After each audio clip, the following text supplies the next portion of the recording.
I've got this suspicion. I've heard rumours. I may be mad, but am I here because I'm black? Have you heard Tom Ward's gone to the far right? He's hanging out, he's breaking bread with Francis Foster now. Your views are disgusting. Mm-hmm.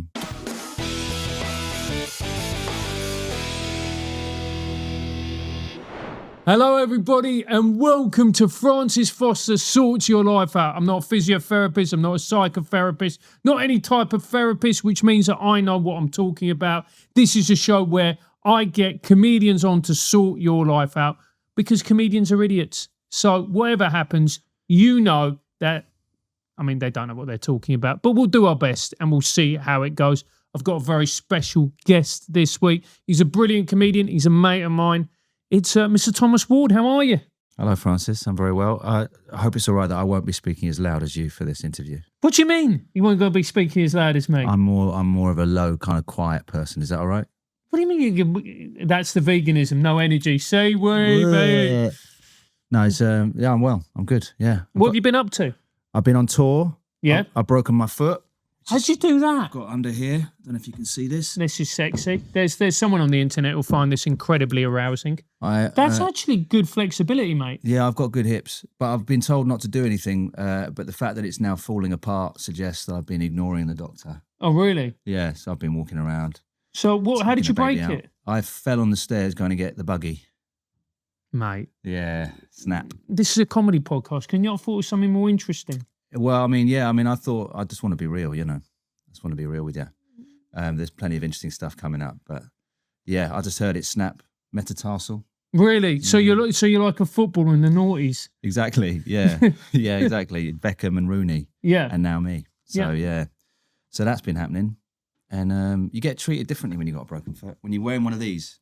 Really? What have people treated you? Have you had any sexual offers? Not explicitly, no, not overtly. Yeah.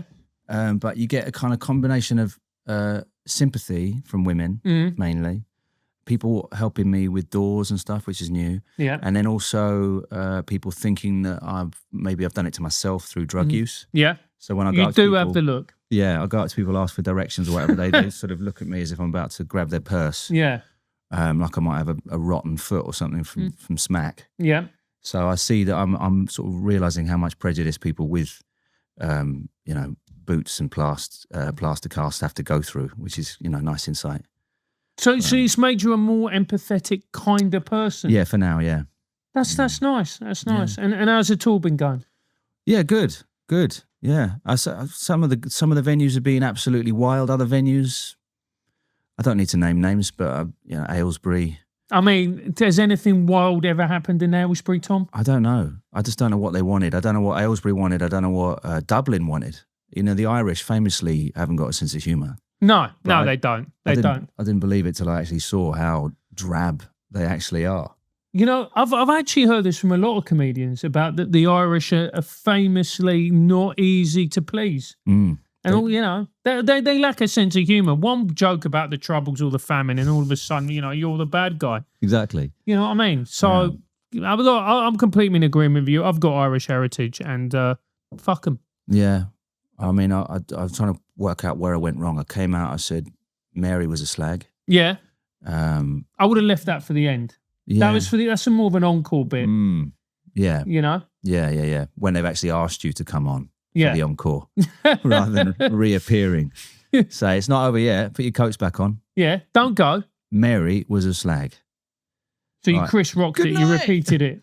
Yeah, just keep setting up the premise. Yeah. Just keep going. Just dig in.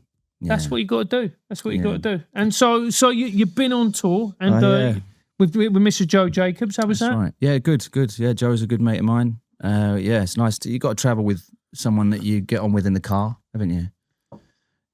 That's not like most comedy journeys I've ever been on, where people are just seething resentment, and anger and frustration, and bitterness, and they're not getting ahead because of X, Y, and Z. But it's all getting a bit too comedy centric at the moment.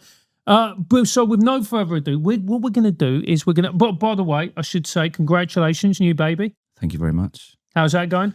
It's amazing. He's amazing. He's gorgeous. It's all consuming. Yeah. I'm broken, but also transcendent with joy. It's a very strange mix. Yeah, you do look broken, mate. Thanks. I've aged about 10 years. I mean, you have. You. I mean, I don't know what to say. You do look like a man who's just come out of rehab. Yeah, I'm aware of it. I didn't necessarily want to hear it said so explicitly. I thought it was maybe just paranoia on my part that I was looking a bit rough. But now you've said it, I'm like, okay, it wasn't just self-loathing. No, it wasn't. What you do is you look like, because you're a handsome man, you look like a man who was in his pomp 10 years ago, and then the social life got a bit out of control. Yeah. You know? Yeah. And it ended, it started off with a little cheeky line here and there, and at the end, you were charging for poppers in toilets. Or the guy outside the nightclub with the little tray of poppers. Yeah, exactly. Fag hanging out. There was a guy outside Heaven nightclub who used to set a fag hanging out, and he'd have a tray of poppers, and he had a moustache, and they were $5 or a bucket or a bottle or whatever. Horrible drug, poppers. Horrible. Yeah. Absolutely. Oh, you feel like you're dying. I don't understand why you'd want to do that. I mean, you're young, and you wanted an asshole that was as open for love. Yeah. I mean, I didn't realize that's what it did, but yeah, it was all ready for the taking if anyone wanted it, I guess. Exactly. So there goes that flashback. Anyway, we're going to get our viewers and listeners to email in with their questions. We're going to have the first one coming up. So Jack, please bring it up. Jack's actually sent it to me upside down. Thanks, mate. Nice This is smooth. You're probably watching this going, this is going to be, the next big comedy podcast. And you're right, it will be the next big comedy podcast. Not if Jack has anything to do with it. In which case, what he's trying to do is almost like a Soviet spy. He's trying to bring it down from the inside. Yeah, and that's why it's in Russian. It looks. Yeah, well, it's not in Russian now. He's just brought up what looks like Morse code. No, it doesn't. It doesn't look like anything, Jack. I'm going to be honest with you, mate. It actually looks like. Do you remember when your computer used to crash in the 90s? Mm-hmm. Like the Amiga Commodore 64. Yeah, well, that code and text on the screen and. Oh, there it is. There it is, mate. Flip image, backlight. Oh, there we go. Yeah. Okay, here we go. So, with no further ado, this was smooth. Do you know the same thing happens with when you do Rogan? Yeah. Will you edit this out or no? We'll keep it in. Part of the charming fabric of your podcast. That sounded a little bit sarcastic. Going to be honest with you, mate. I'm feeling a bit raw after you said I looked like I was done. No, I didn't say done. I just said that you were out of rehab. Yeah. But that is a man who is at the beginning of a journey. I hope so. I don't know about you, but every time I shave or have a good night's sleep, I run to the mirror and I kind of half expect to see the face I had 10 years ago. Yeah, I know that. Because do you remember when you used to shave and you'd look visibly younger and fresher and people would think you were gorgeous? But now, no difference at all. No. If anything, it actually removes a layer from the covering up of what's underneath. Yeah, it just accentuates the decline. The decay. Yeah. Lurking under the stubble and the beard or whatever else you've used. Yeah. It's good to see you in a good mood, mate. Yeah. Anyway, dear Francis, I recently got promoted, but my colleagues keep saying I only got the job because of a diversity quota. I'm genuinely qualified, but the whispering is unbearable. Do I confront them or let my work speak for itself? Oh, wow. A big question, isn't it? It is, mate. That would annoy me if I got any whiff that I was not there on merit. But it's a tricky one, isn't it? Because you want to sort of give minority groups a chance. Do you? With this narrative that they're not represented, you got to go, all right, well, what do you want? Do you want to be given a hand, which is patronising, or do you want to continue to be a victim of the situations that led to you not having a chance, if we're going with that narrative? So it's a tricky one. I would say have a word. I would say always put people on the spot. Chat to your boss. Say, look, I've got this suspicion. I've heard rumours. I may be mad, but am I here because I'm black? I really hope someone clips that on the internet and then it goes viral. Yeah. You just saying that. That would be good. I mean, have you ever been given a job because you're vegan? I don't believe so. Unless you count being booked for a vegan comedy fest last year, where I was the headliner at 4 p.m. on a Sunday. What was Vegan Comedy Fest like? Fest was strong. It was not a festival. It was probably the worst. It was probably the worst thing I've ever seen. They're nice people, but I feel for them, what they had to sit through. What is Vegan Fest? Explain to me. It's basically a series of food markets and animal welfare stalls in a sort of half. Won't that put you off your lunch? Well, yeah, they don't have the gratuitous imagery on the stand. It's all implied. And then, there's comedy in one of the back rooms. It's usually in a kind of semi-derelict warehouse on the edges of Kensington or Bristol. Yep. And then they have a selection of comedians that they've got for cheap. And then they spaff their budget on a headliner. And they hope that he fixes whatever hell that the rest of the comedians have brought. So you think that this person should go to their boss and just say they're a bit upset about it? Yeah, just say, look, can I clarify, was I booked? Was I employed because of positive discrimination? I just need to hear you say it. And then once they've heard them say it, which they should be honest about, they then have the choice. Do I want to work for someone who patronises me / gives me an opportunity? Or do I want to go out there and feel like I'm on a par with everyone and that my history and that politics hasn't come into this? Then at least they have the capacity to know. Yeah. And that's a good answer. So that was a very thoughtful answer. Thank you for that, Tom. Good luck. Thank you. Next one. Dear Francis, the family next door has started renting out their place as an Airbnb, and it's a nightmare. The driver's full of strangers' cars, bins overflow, and I feel like I've lost the quiet street I loved. I'm tempted to report them to the council, but I'm worried it will start a feud. Is it worth the hassle, or should I just let it go? This is quite a similar question to the last one, isn't it, in a way? I mean, no, it isn't. It's a kind of issue of conflict. It's an issue of what shall I do? And you feel like whatever you do is a loss. Mm-hmm. I would knock on the door and just try and say, hi, would it be all right to chat about the rubbish? It's affecting me. Just try and be amicable, polite at first. The problem is you're probably dealing with someone that's probably got a kind of careless nature. Their neighbours sound like they're careless, quite selfish. They've probably got a dog.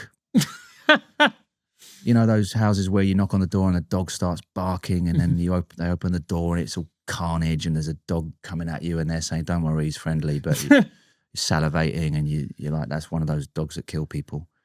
Eggshell bully. So maybe wear a sort of a mask or something. Maybe wear a gas mask. Wear a gas mask. Yeah, and they've always got a couple of feral kids rolling around. Yeah, feral kids, ADHD of the future, running around. Too much sugar and screen time. So you got all that to contend with.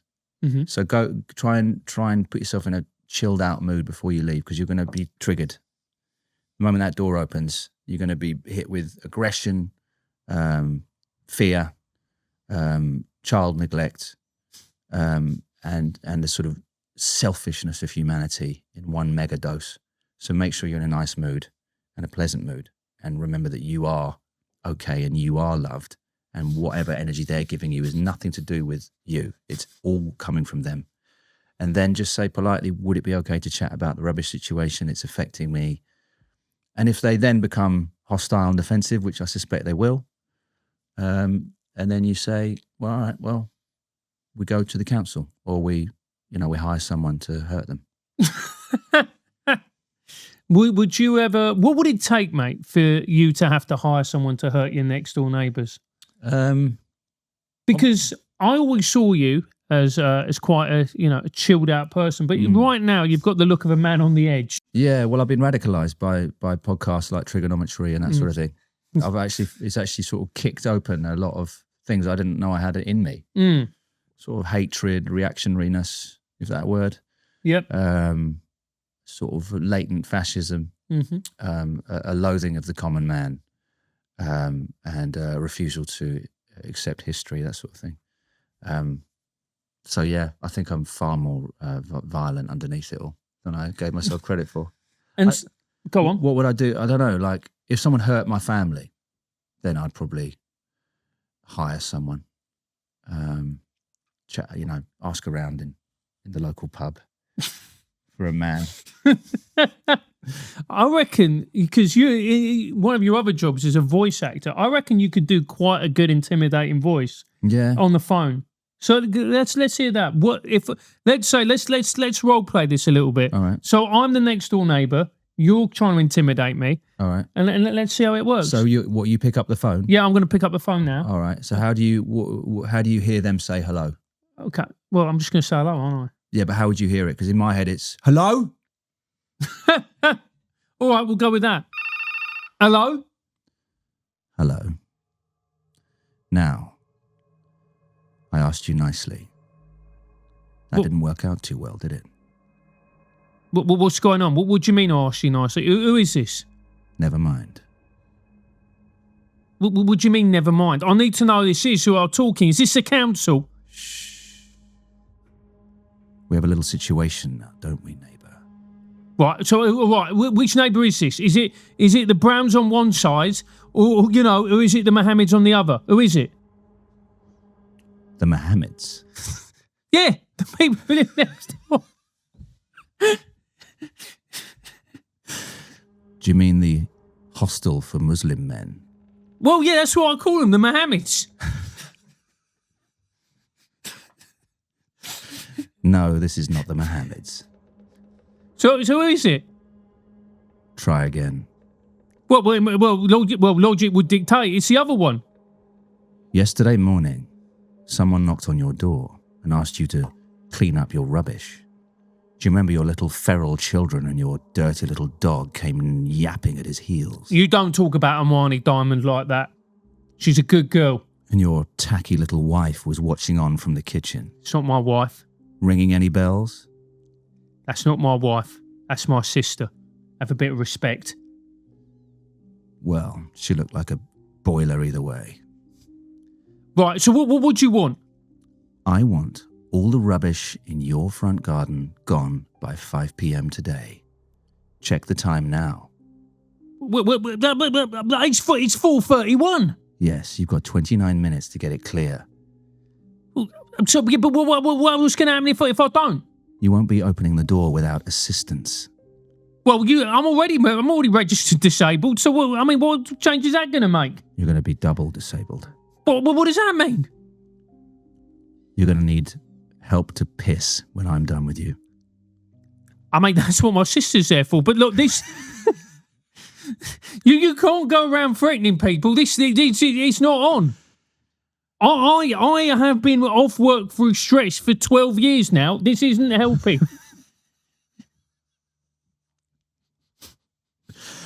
Surely with your disability you can get some good employment opportunities. Well, no, I can't. It's too stressful. I went down to the job centre and I got PTSD, so I can't do it. Anyway, what do you want me to do? What do you want me to do? How do you want me to clean up? I'm hanging up now. Well, don't do. Well, that's going to make my anxiety worse. Fuck your anxiety. That is a microaggression. Thank you. So that's probably not the way to do it. But, if you're going to go nuclear, yeah, I mean, that's the way to do it. Yeah. I think, aren't revenge fantasies are so useful, aren't they? Yeah. That thing when you have a conflict and then, for the next few years, you reimagine how you would have done it or could have done it if you'd had, superpowers or way more sort of skill. In the violent sector. Yeah, in it, you always imagine yourself as being incredible at fighting. Yeah, always elbow to the face. Yeah. Yeah. You grab hold of the bar on the tube and kick them both in the face for looking at you weird or saying something aggy. Just drop kick two blokes who are clearly primed for violence and have way more experience of it than you. I haven't had a fight since 2000. Did you win it? No. And when? Oh, well, they started it before I was ready. This is what happens. Most people start fights. You're just out and about, living your life. And then some nutter comes out looking for a fight, all you have to do is look up, they're on you, what you're looking at, and then bang. You know, so it's kind of like being scooped up when you're on the high street and then just sort of dropped into a boxing ring with someone who's oiled up and got the gloves on. It's not a fair fight, is it? No. So I sort of generally try and leave the house now in a state of agitation in case it kicks off. So I'm ready. As a new father who sleeps about an hour every night, I mean, you are in a general state of agitation, aren't you? Yeah, I am. Yeah. Yeah. I got a flight home recently. I flew economy. It's disgusting. What was bad about it? Mate, I was just I was in a seat like this. I looked like I had cerebral palsy. I was all crunched up, you know, and my shoulder was hanging out the other side. It kept getting whacked by the air hostesses as they were walking past with their trolley. And I was like that the whole night. It was awful. And then why were you going through that? Why weren't you up in first? Man of your exactly. status? This is a point I made to Jack. Who booked these flights? Was it you? Was it you, Jack? Yeah. Was it Billy? Billy booked these flights? Yeah, Billy booked the flight. Is that a warning? Yeah, it is a warning. Put me in economy, mate. Fucking hell. Not even premium. Not even premium, mate. It was disgusting. I'll tell you what, I've had ketamine trips worse than that. Yeah. Better than that. Yeah, that's the one. Do you want to do that again? Yeah. I've had ketamine trips better than that. There you go. Nailed it. Don't even know if you call that a trip in ketamine. Actually, I've never taken ketamine. Horse tranquilizer, filthy drug. Yeah. It's a trope of comedy, isn't it? Throwing in ketamine. Yeah. It's the drug, isn't it, that they use. MCs. You're on ketamine. And most of them haven't used it. No, I've never used ketamine. I've done a lot of the other ones, but I just remember people going, "You've got to try this new drug," because we're about the same age, in my 20s. And when I was like, "What is it?" They were like, "Ketamine." I was like, "Oh, what is that?" They were like, "It's a horse tranquilizer." I'm like, "No, I'm not fucking doing that." It doesn't sound very appealing. No. Though I'm sure every other drug is some sort of other tranquilizer. Ecstasy is a sort of antipsychotic, isn't it? Sort of. Is it? They give it to soldiers, PTSD, and it's meant to be brilliant for soldiers. They do MDMA therapy now. Very good. So it's the framing, really, isn't it? But the word horse, you don't want animals involved, do you? It's sort of the size of that animal as well, and a kind of you'd be a bit like, ooh, it's a bit icky, isn't it? Yeah, it's like you've rummaged through a veterinary person's handbag. You just a vet. You got to think, who was the first person to do ketamine? Was it like a vet who got curious? Yeah, probably. And then just went and then got in a K-hole and then went, "This is fucking magic, mate." Lying on the floor. Yeah. Probably trampled on by the horse. Yeah. Yeah. This is lovely. Yeah. Yeah. Should do this more often. Yeah. Yeah, probably. Usually starts with a kind of innocent curiosity, doesn't it? See what happened to the horse. You think, I want a bit of that. Yeah. Look at it. He's happy. Yeah. Why can't I have that? Yeah. Legs in the air. Yeah. Braying. Foaming at the mouth. Lost all sense of time. Oh yeah, why can't I have that? Why did she rob that from me? Yeah. I fucking take it. Then what's she going to say then? But she's moved on. What is it that Ozzy Osbourne said that he quit drugs because he had an hour-long chat with a horse while on acid and the horse told him to fuck off?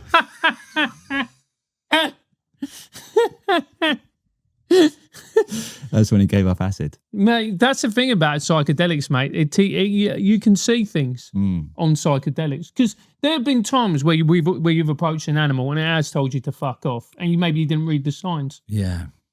Cats are good for that. Yeah. Once they've had enough of the thing that they came to you for, yeah, and you get a bit cloying and a bit, come on, I'm enjoying this. Yeah. They go, oh, fuck off. Yeah, like a clingy ex-girlfriend, and they're like, get off, mate. It's like, if you just played it cool, I'd still be here. You know? Yeah, but you got desperate and I'm off to lick my arsehole.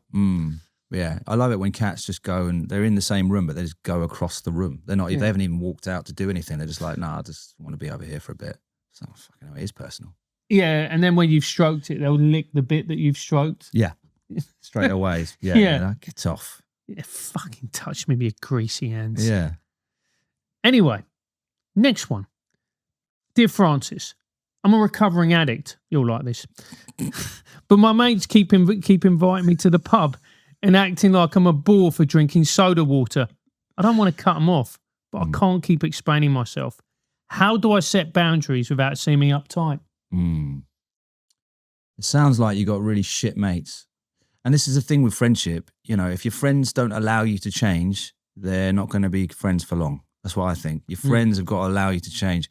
We live in a culture where friends and family actually hold us back a lot of the time because people are terrified that our friends and family are going to go off and be happy and successful, because then that makes us feel like a failure. So people end up just staying their whole lives so that they don't upset their friends and family by going off and being happy.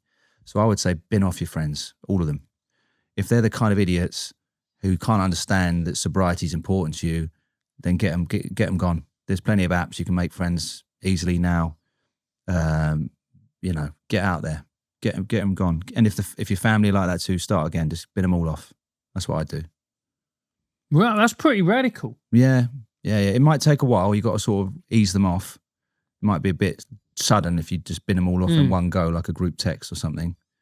But yeah, I haven't got time for those idiots. Small-minded. Yeah, fearful people. Bin them off. I didn't expect that from you, Tom. I'm going to be honest. I haven't got time for idiots.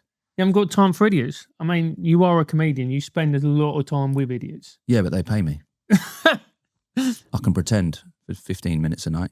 You can. That is 15, 20 minutes a night? Yeah, 20 minutes a night. That makes sense. Yeah. That does make sense. Like, are you sober? Yeah, I'm sober, yeah. Oh, really? When did you get sober? August 2023. 15 months. Really? Yeah. So what were you on before? Oh, just booze. Oh, were you a boozer? Yeah, but I wasn't, it wasn't every day, but I was getting hammered a few times a week, and it was, affecting me. It was slowing me down. I was either drunk or hungover. Really? Do you know what I mean? Not during the day, but just in the evening. If I start, I'm obsessive, so I carry on. And it's just unnecessary. Having 7 drinks on a Tuesday, it's just, what am I doing? The thing is the problem with alcohol is it's a very much a drug of, all drugs are like this, but alcohol very much so. It's a drug of diminishing returns. When you're drinking and you're in your teens, it's fucking brilliant. And in your early 20s, brilliant. And then it slowly starts to descend. Yeah. And your organs are just like, ugh. It's like, if you feel soaked, don't you? Poisoned. Yeah. There's no like vitality from it. It's kind of like sloshy and gross, like a wet blanket. You feel, like a wet duvet in a tent. That's how I felt after drinking. And what was the thing that made you want to give up? Was there a particular incident or? Just don't like feeling like a wet duvet. I was just knackered and ill constantly. And I knew it was because I was drinking. So I was just like, I can't. It was not, when you give up stuff, it's not like a big thing where you overpower your will, and it's just usually you're just sick of it, isn't it? So you can't take any credit really. You can't be like, oh, I overcame my addiction. I'm just like, no, I just got sick of drinking. It felt awful. I went to AA a few times, but I went to AA in LA. LA.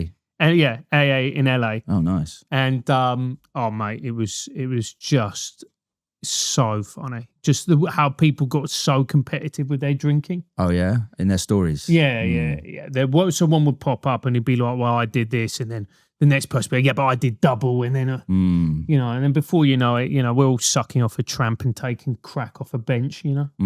What, to prove to the guy that just told the story that you've had it worse? Yeah. Right. Okay. You're more of an addict. So that you've got a story next week. Yeah, exactly. Yeah. Well, your story last week about your pancreas exploding. Well, wait till I tell you this. Yeah. My balls exploded. I noshed off a bum outside this very church hall.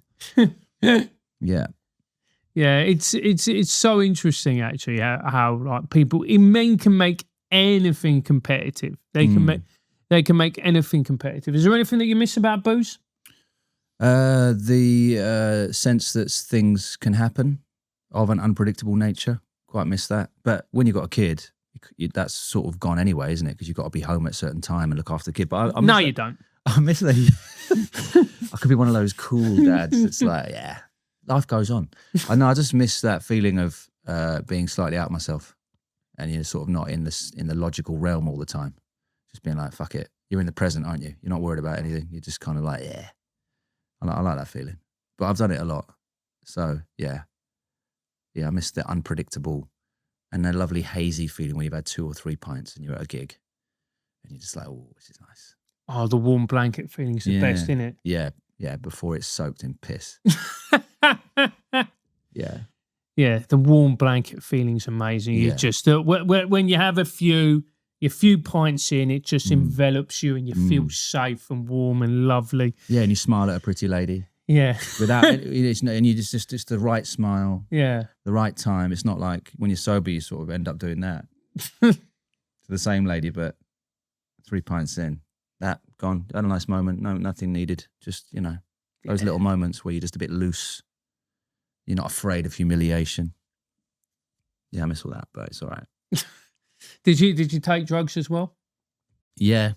I take Prozac though, so for the old depression. So the drug, the MDMA doesn't work on Prozac. Actually counters the Prozac. Really? It makes you sad. So you take Mandy, and then it makes you sad for the. Yeah, imagine that. The disappointment factor of that when you're chasing euphoria and you get misery instead. That's a swing you don't want to be on. Yeah, I took it on 2020, the end of 2020. I took it in a warehouse To celebrate the pandemic. Yeah, celebrate the end of a glorious year. Took some Mandy, went to a warehouse party, and then a ballerina was weird with me, and that gave me the fear that I just rushed away and cried and watched Jordan Peterson videos of him arguing with trans activists. 7 a.m. The hierarchy of needs. Yeah. I just thought, what am I doing? This isn't how it should play. No, and that's when you got into trigonometry. Yeah. I started typing in, revenge. Yeah.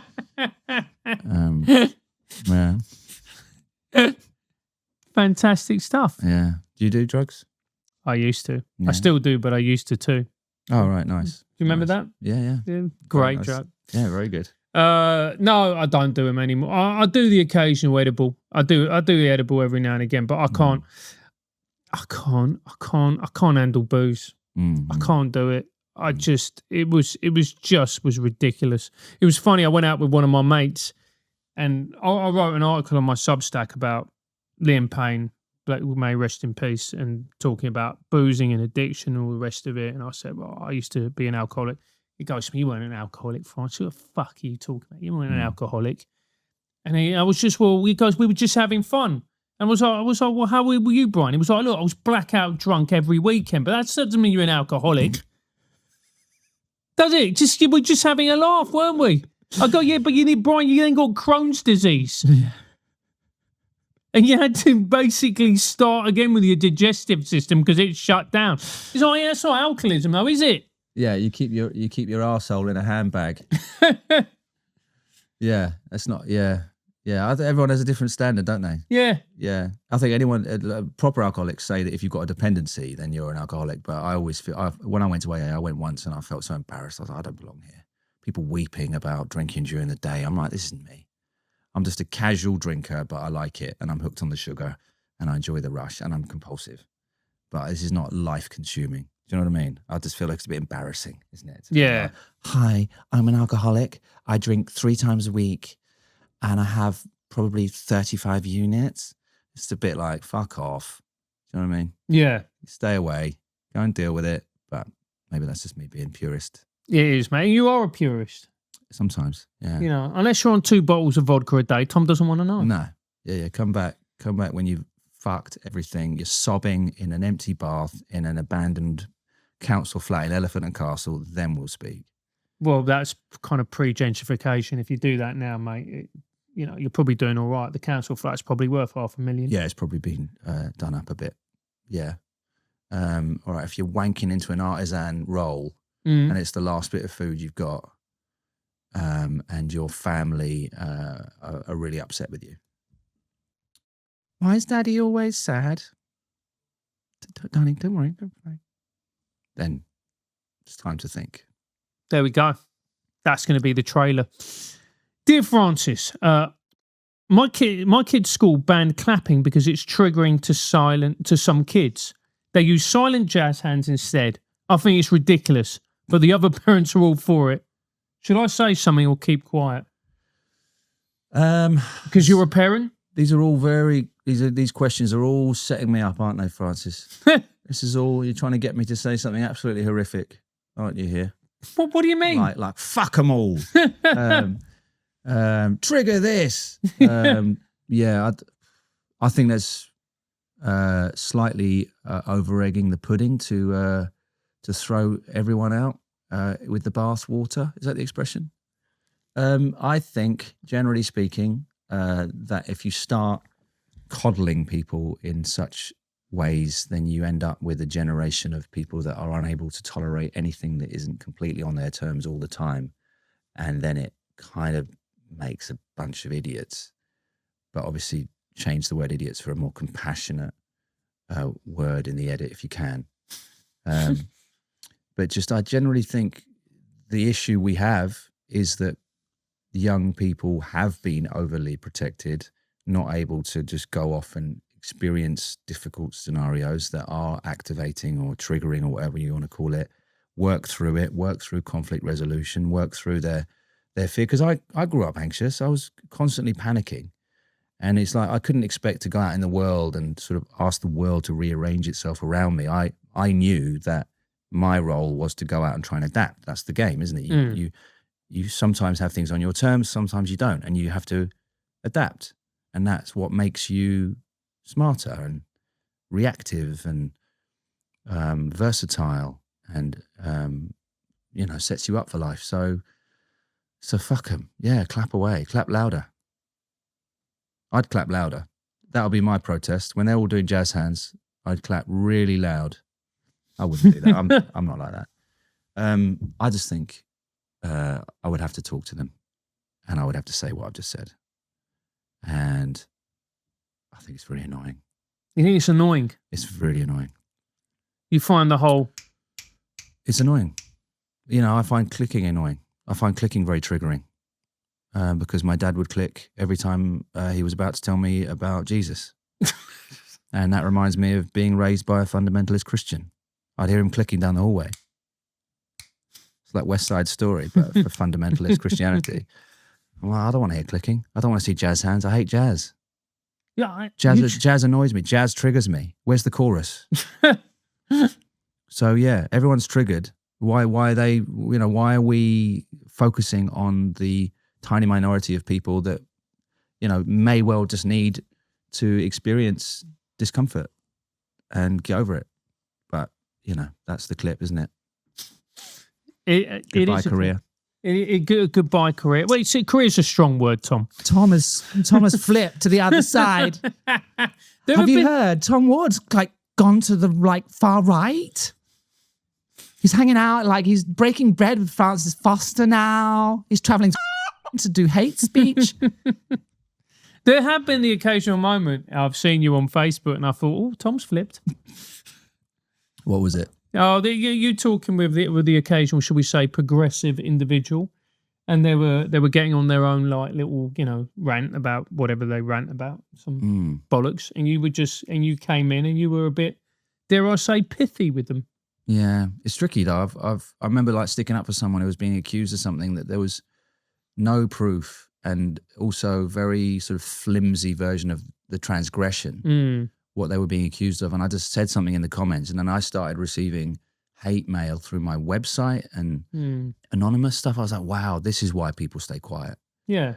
So we need nutters like you who are so broken that they don't care anymore, just to say whatever bollocks they're feeling, because it's the courage of people like you that allows second wave soldiers like me to come through and say, well, actually, do we know everything? Do we know all the facts here before we destroy this person's reputation? So yeah. Yeah, and look, we're both massive fans of Russell Brand. What can we say? Absolutely. I was texting him this morning. We pray together over text. Yeah, in your pants. Yeah. In a river. Well, actually, Jesus was a great guy. Very forgiving. He'd lay his hands on people. So yeah, we'll see. There we go. Dear Francis, I'm a landlord who feels guilty about raising rent on my tenants, but I'm struggling financially myself. Am I being greedy, or is this just how the world works? Well, if you're struggling financially, that's a separate issue, isn't it? To putting it on them, that's not their problem, is it?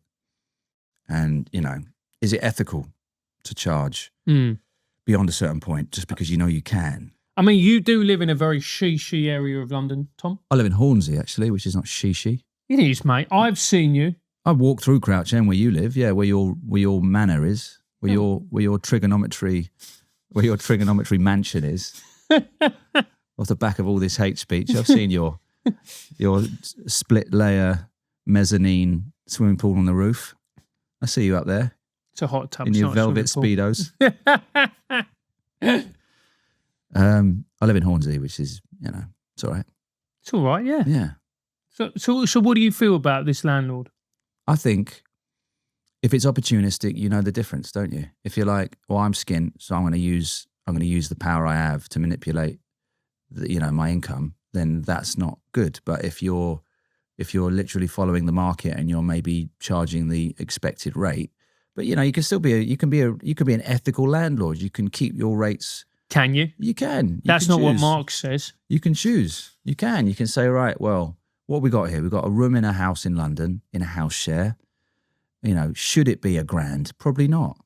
Should it be 700 quid? Probably should be 700 quid. If it's a lovely house, massive room, maybe ensuite, maybe 900, maybe £1,000. But if it's just a regular room, come on, it's gotten silly now. 1,100, you see a lot of these rooms. You have to ask yourself, is this right, or am I just allowing a trend to play to my needs? And you've got to meditate on that, mate, and ask yourself, and come to a calm response. Do you live in a nice flat? Yeah, it's all right. Yeah, we've got an attic and we put all our shit up there, so the flat looks nice. But the attic sort of represents the shadow self, where the reality lurks, doesn't it? Sort of symbol of the human psyche, I think. Put some rubbish up there, and then you've got the front, the facing self, which you do to the wider world. Probably won't put this in. It's quite boring, isn't it? No, I quite like it. It's just it shows the man on the edge that I know you are. Yeah, I've got a flat. Yeah. It's 2 beds, but it couldn't be listed as 2 beds because there's no staircase to the attic. Boom. So you have to jump up. So you have to physically jump jump up. up. No, there's a ladder, which doesn't count. But you're doing great. I'm doing all right. You're doing all right. You've got a missus. You've got a baby. Yeah. You're on tour. Bought a gaff. It's tricky. You bought a gaff. Yeah, but you never feel like you own a house, don't you? No. Why not? I'm free of the system, mate. Right, off grid, are you? Yeah, mate. And I'm buying to the Matrix, Tom. Off grid, Francis Foster. Yeah. YouTube's Francis Foster. Yeah, and I'm buying to the Matrix. You should be on the dark web, mate. Yeah. What do you talk? Well, I was on the dark web. Yeah, for other reasons. Yeah, exactly. Where else are you? Anyway. So you bought a gaff? Yeah, flat, yeah. Nice. When did you buy your flat? March, just before the baby was born. I'm looking at you in a whole new way. I know. You're a successful man. I mean, appearances are deceiving. Yeah. I think when you are as successful as I am, you can dress like shit. Yeah. Have you noticed that? People like millionaires, kids, they dress like absolute shit. Yeah. You're like, they must be doing all right. So I'm trying to tap into that scumbag look so people know I'm a real player. I do that on stage as well. I do a joke where I say I've got a 3-inch cock, and then people know immediately it's at least double that. Because no one with a 3-inch cock would actually say that, would they? I mean, it's the thing, something a man with a massive cock would say. Yeah. They would make a joke about having a small cock. Yeah, and but then the ladies know you've got a donkey A massive cock. Yeah. So it's all sort of understatement, isn't it? How's the relationship going, mate? Oh,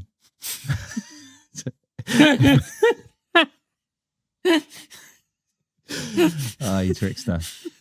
You trickster. It's good, it's better.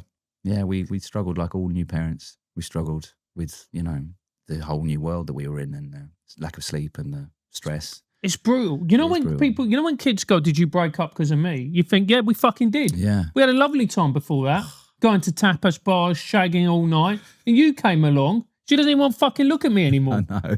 Yeah, it's that. All of that, everything you just said.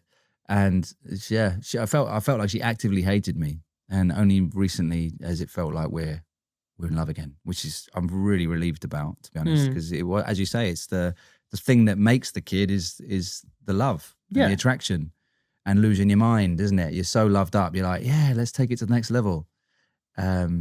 drill some holes in the boat, make the voyage a little bit more spicy. Yeah. So yeah, we're great. We're a good couple. We are a good couple, but I think it's good to go through difficult times. It kind of doesn't feel like that at the time. No, it doesn't. But it is important to have those tests, isn't it? Otherwise, it's just not waterproof, is it? You're only strong when you're indulgent, and that's not a real test, is it? No. Breakfast, going out for breakfast. So I must have spent about £100 a week on going out for breakfast. What an absolute waste of money. I mean, it is lovely. What did you say? I mean, yeah, but you eat vegan breakfast. That is a fucking waste of money. Mate, you can't even get bacon, sausage. Yeah, but you get pretend eggs. sausage. You can't even have an egg. I know. You can't even have cheese. Yeah, it's fine. There's Do you other know things. I've got family in Venezuela who eat better than you? Okay. How do you know? Well, because I've heard what you eat, and How do you they know tell what I me. eat? I haven't mentioned it at all. Well, you eat. What do you eat? Like an avocado? Oh, it's Is an that dinner? avocado, hash browns, Oh, I like avo on hash brown. toast, a vegan sausage. Very Vegan? nice. No, it's They're not. great. No, it's not. They got all the text, all that food science. No, it's Franken not. sausage. No, it's They make it in a lab. It's No, listen. built. Listen, if someone served you, if you went to, you know what, I'm going to get a girlfriend, and then I went, oh, you should try this one. She's called Frankenbird. Yeah, Would you do it? I'd be curious. I'd want to see her. That's what got you into this mess in the first place, that attitude. Yeah, well, Freya eats meat. She couldn't give a shit. Really? Yeah. Does that not bother you? Does that actually secretly turn you on? Well, I think you need a bit of contrast, don't you? I like a bit of rough. She's my you got to have opposites, haven't you? Otherwise, it's a bit samey, isn't it? You're sitting around being kind, Yeah. wishy washy. Oh, where's this from? You need someone who's a bit like fuck it, wearing a boohoo tracksuit, eating a pepperami. Yeah. Smoking a fag. Yeah, Red Bull. Yeah. Kid in front of cartoons that are far too high edit, and he's got Yeah. ADHD. He's only 7 months old. Yeah. Mom. And she's like, what's the problem? He's already fucking talking. Yeah. It's only 7 months. Yeah, exactly. So, yeah, I mean, she is who she is. Yeah. And we always make sure I give her a big old kiss when she's just eating meat, so I can get the sort of backdraft. Get the lovely, meaty, juicy. Jeez, is that a bit feta in your teeth? Come here. Fantastic. It's like a bird with its mother. Yeah, exactly. Yeah, exactly. Pecking away. I have to say, this is the strangest episode that we've ever done. But I'm nevertheless, I'm very much enjoying it. No, I'm very much like you. I love going out with a left-wing progressive woman. Oh yeah. Yeah, I like emotional BDSM, which is like your views are disgusting. Mm-hmm. Is your partner left wing? I mean, I am not in a relationship at the moment, but my ex, lovely woman, she was very progressive, very left wing, had all of the correct opinions. All of the correct ones, yeah. Yeah, and then I would turn up with your truth bombs. Yeah, my facts and logic. What's your Twitter account? Truthbomb500, is it? That was my old one before. That was when I got banned for hate speech. For truth speech, more like. Yeah. Why is it white men are the most oppressed men in the UK? You're not white, you're Venezuelan. Isn't that a mixed race? Yeah, but not when it comes out like this, mate. No, when it comes out like this, it's white. Very unfortunate. It is. Very, very unfortunate. I miss being sexy by about that much. Yeah. I could have had fucking long flowing hair, ponytail, crucifix, shirt, chest open, hair out. Yeah. Hair out. Yeah. If I do that, if I wear that now, mate, I look like a nonce. Yeah. But, your success, the success might equalise it. If you dress like that and people knew who you were, which they almost certainly do now, then it kind of adds a kind of, okay, no, it's fine. Because they take that into account, don't they? They take your success into account. But if you were just an open mic comedian, as you are on the side... then people would think, who's this fucking perv? Probably get cancelled just for sort of the presence of you in the green room would be, I felt unsafe. A man came into the room claiming to be Venezuelan in rather a sort of shrill voice, hair oozing out of his shirt. It looked like it had been clipped on. That's a good point. And then they can't handle it when I do my trans jokes. Yeah, opening with that. Yeah, they're not real women, are they? Yeah. That's where I start. I haven't even said hello. Yeah. I'm straight out. Boom. They need it. They need a little fucking sweetener around the chops. Truth Bomb 500's back. Yeah. In order to know, well, it's Truth Bomb 502 now. Right. 501 was taken. Yeah. Cartoon picture for your profile. Yeah. Untraceable. Exactly. Until you reveal your identity every night on stage. Yeah. To 6 people. In the downstairs room of a pub. That got more on Twitter earlier. 6 likes. 6 likes. Yeah. 1 retweet. Anyway, people aren't ready for me. That's the point. Yeah. There's always that to fall back on, isn't there? Yeah. The sense that you're ahead of your time. And, well, you know, I like to think of myself as a comedic Van Gogh. Yeah. In the future, when we're in a sort of right-wing dystopia, you'll be their leader. I will be. They'll just have like a picture of me like they would have with Trotsky. Faded. Yeah. On the side of a building. Yeah. As little children with machine guns go around. Yeah. Looting Lidl. Exactly. Yeah. Under my benevolent stare. Dear Francis, my workmate claims to be an empath and keeps telling me how I feel before I've even opened my mouth. It's creepy and patronising. How do I shut him down without causing a scene? I'd ask, why are you afraid of causing a scene? Is it a friend or a colleague, did they say? So it's a workmate, so colleague. Always harder, isn't it, with a workmate, because you've got an ongoing relationship that you need to protect. Yeah. So you don't want to be too confrontational, but the truth is always important, as I'm sure you testify as a truth bomb dropper yourself. I would say just take them up every time they do it. Just say, oh, I wasn't actually going to say that. Oh, no, it's not what I'm feeling. Even if it is, you can't let them guess it's rude. It's really annoying, actually. Really annoying when people do that. Oh, yeah, I know. Yeah. I was no. They assume, don't they? And you've got to assume. You've always got to assume that everyone else's emotional landscape is completely mysterious. You don't know people, so you don't know what they're going to say. You don't know what they're feeling. Stop making it about you, and just sort of slow it down. Correct them when they're wrong. Question them when they do it. So I see that you jump in there and you expect to know what I'm about to say.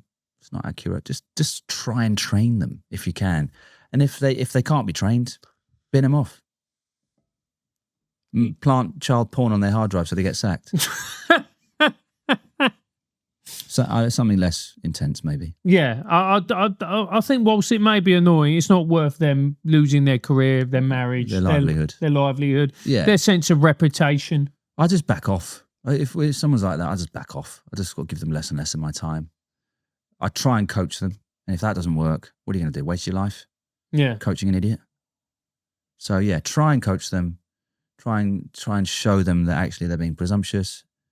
Look for an opportune time. That's what they say in Christianity. Please, Lord, give me an opportune time.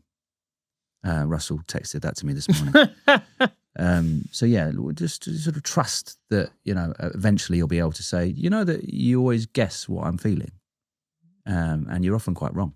It's actually just, go with grace where you can rather than combat. Are you an empath? I don't know. You empathetic? I am sensitive to people, to feelings, but sometimes I'm oversensitive and sometimes I'm just paranoid. So you know what it's like. It's sometimes you're picking up on something and sometimes you're just projecting your anxieties onto things or whatever it is. So yeah, I'm I care about people. If I feel someone suffering in the room, I want to get on top of it, ask them what's going on, help them out. Someone had a panic attack on a train a couple of years ago and I felt something was up. And they had a real wobble, and I sat them next to me, and I said, he said, can we get off? So I got off the train with him. I was on the way to see my mum. 10 minutes later, we were sitting on the concourse at Vauxhall Station. His head was on my lap. He was lying on his back, and I'd got him a cupcake. So he was eating a cupcake with his head on my lap. I didn't foresee any of this 10 minutes earlier. And I felt like, okay, good. I'm glad I'm here for you, And then I was on the phone to his girlfriend, and he was like, can you speak to her? And I was like, okay. And then 15 minutes later, he was all right. And he was embarrassed. And I was like, yeah, mate, trust me, I've been there. I've had panic attacks. It's horrible. So I was glad that I was there for him. But I think I wouldn't have necessarily noticed it if I wasn't, in that kind of thing where you're not just staring at your phone or whatever. So maybe. Not there all you the go. time, but maybe, yeah. Tom Ward, great guy. You got him a little cupcake. Yeah. What flavour?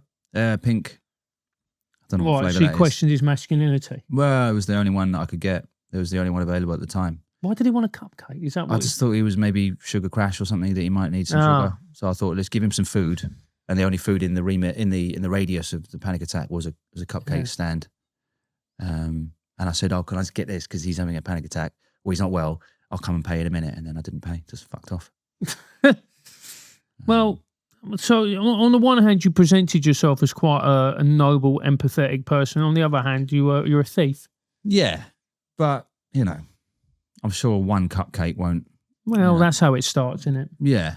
I'll take this one thing, and before you know it, mate, you're As a scam. Yeah. I'm coming back every day. 10 panic attacks under my watch. Yeah. Mates brought in on the scam. On stretchers. Excuse me, love, my mate's having a panic attack. No, I'm onto it now. You've already been here 8 times today.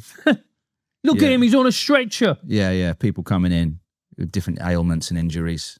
In the end, we start hacking limbs off just to get, it all gets a bit out of hand. Everything eventually gets corrupted, doesn't it? Even the scam itself. Yeah. So, yeah. As a one-time heist, it was a good one. Good stuff. Yeah. Next.